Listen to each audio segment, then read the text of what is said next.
Ketemu maning karo ngapakna Brunei.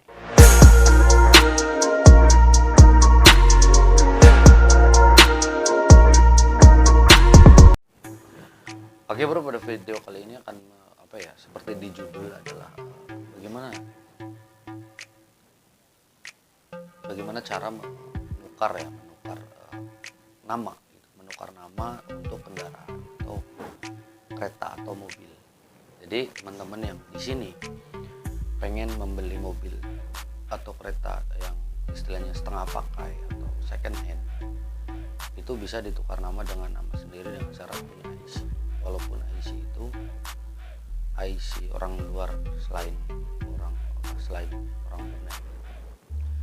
Jadi orang luar itu bisa menjadi kayak mengatasnamakan mobil sendiri. Istilahnya kalau beli mobil second hand atas nama orang lain. Dan apa sih syarat-syaratnya gitu?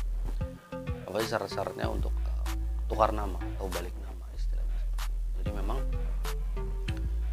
kita bisa menukar nama dari nama yang lama, walaupun yang orang nama itu orang Brunei sendiri dan kita beli orang luar, itu bisa ditukar nama dengan nama kita sendiri di sini. Dan ini syarat-syaratnya yang pertama adalah borang. Jadi kita pergi ke Samsat, bahasa Indonesia Samsat itu adalah GBD di sini. Itu mengambil borang tukar nama. Seperti ini bentuknya. Warnanya seperti ini. Biru telur ya. Hijau telur atau biru telur. Jadi kita ambil dua lembar borang tukar nama. Kemudian diisi nama dari nama kita, isi apa semua disamakan. Sama nanti yang orang keduanya adalah orang yang owner lama atau pemilik lama yang kita beli mobilnya.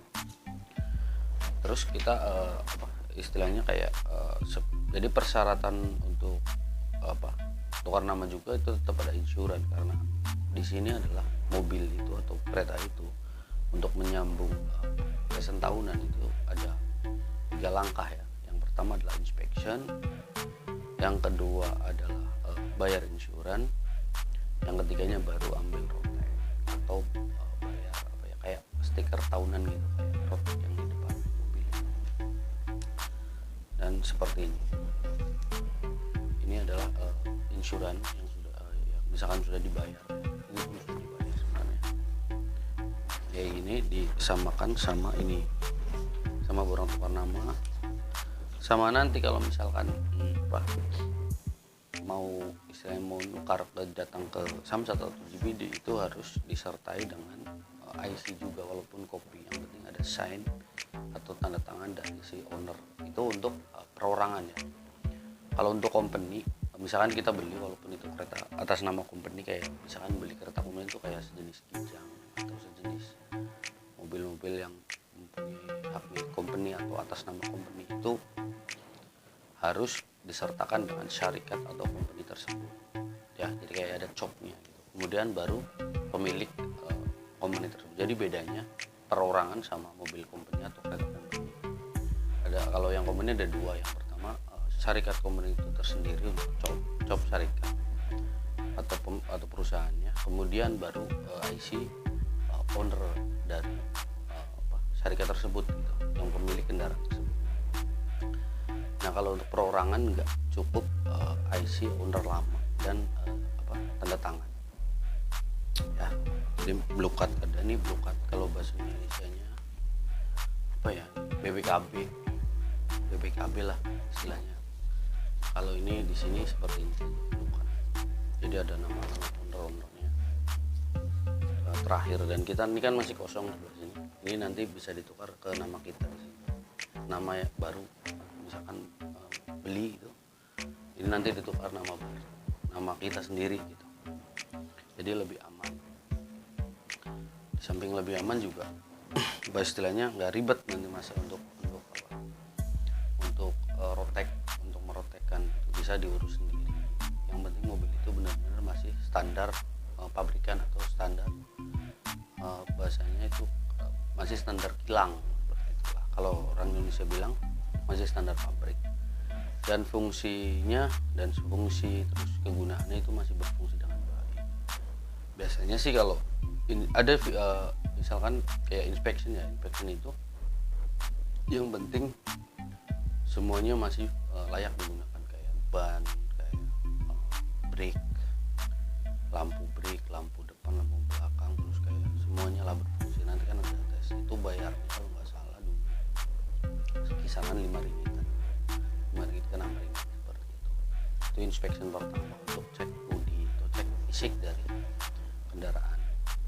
Kemudian habis itu baru datang ke insuran atau membeli insuran itu kayak ya sama sih, kayak bayar insuran tahunan.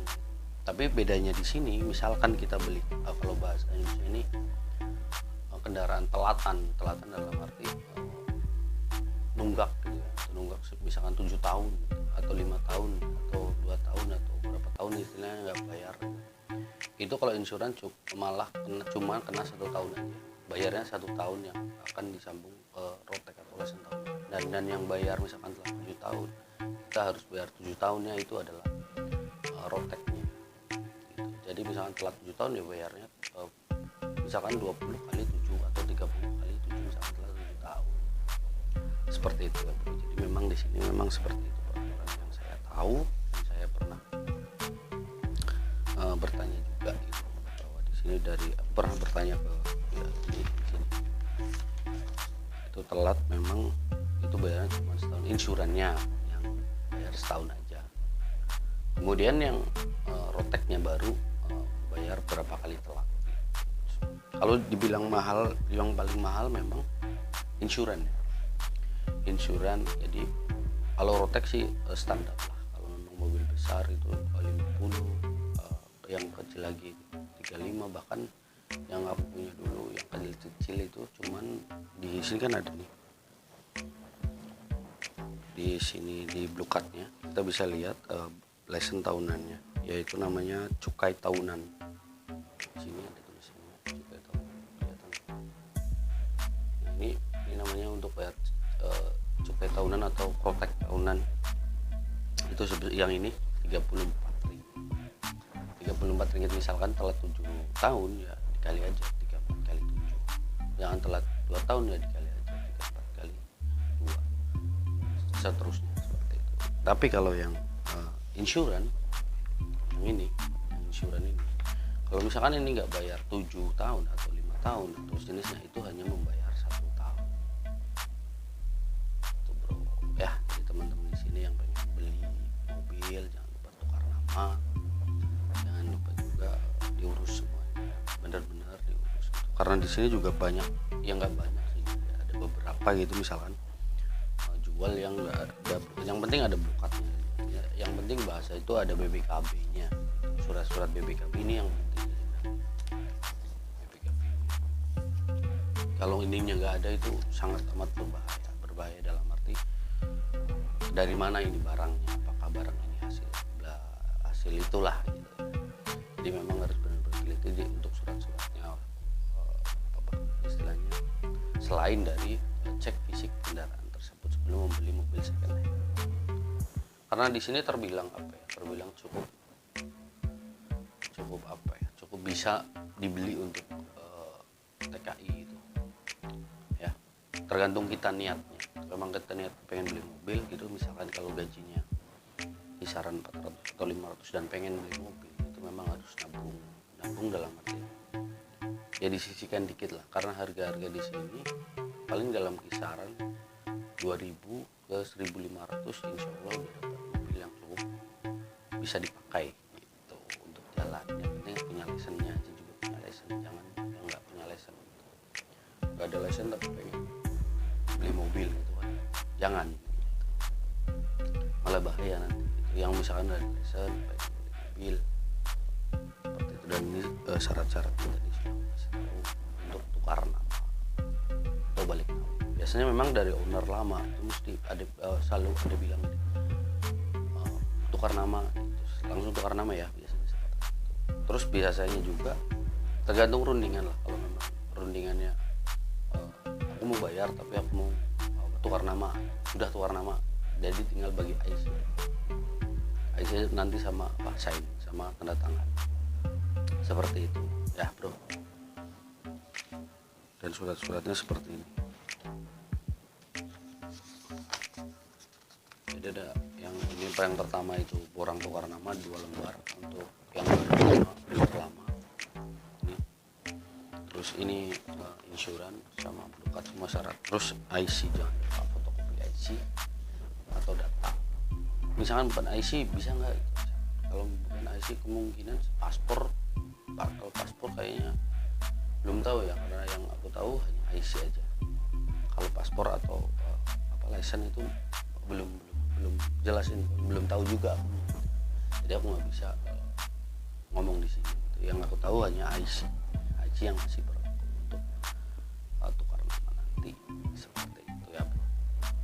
Ya udah itu aja bro, video tentang info gimana sih membeli mobil bekas atau mobil second hand atau mobil setengah pakai di sini, dan caranya untuk tukar nama atau balik nama. Bisa diurus sendiri tanpa harus nyuruh orang gitu. Istilahnya kita bisa urus sendiri, kita bisa gimana, dan banyak sekali GPD di Brunei istilahnya yang penting mau datang dan mau antri, ambil nomor, ambil apa seperti biasa, dan yang jelas surat-suratnya harus lengkap dulu kalau mau ngurus sendiri ya.